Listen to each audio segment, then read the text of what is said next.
Italy is a member of the Belt and Road Initiative after signing up 2 years ago. During the pandemic, health workers from Italy and China have shown how BRI cooperation is more than just infrastructure connectivity. CGTN's reporter Zhou Jiaxin talks to Michele Garacci, former Undersecretary of the Italian Ministry of Economic Development, at the annual Borough Forum. We signed the deal 2 years ago. Then a couple of months later, we changed government in Italy. So the new government was preoccupied with setting themselves up again. And then 3 months later, we had the COVID. So in a way, not much has happened in practical terms, but it's very difficult to say if it is because there was a problem with the agreement or because, again, companies needed time to react, and it does take time anyway. We don't expect immediate results. These are, we know the experience of British, French companies that have been in China for decades, even 100 years, certain banks. So we cannot expect results in a few months. And of course, the 1 year and a half of COVID has completely put a brake on any potential activity.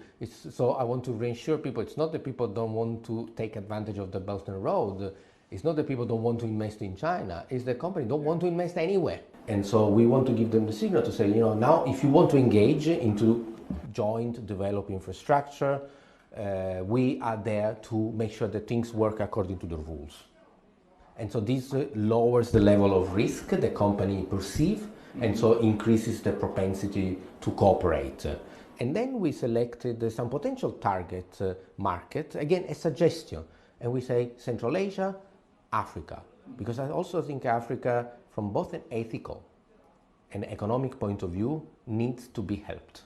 The Belt and Road is not just a trade, it's also a Belt and Road of health.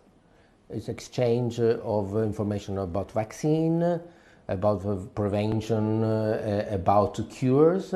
We had members of the Chinese Red Cross coming to Italy, to Milan, in March last year to try to share their experience, because China was 2 months ahead than Europe. And, people do want to participate in sharing things. Science, knowledge needs to be shared. And I think this is the time when the world needs to remember that it's made up by people, not only by governments, not only by economists.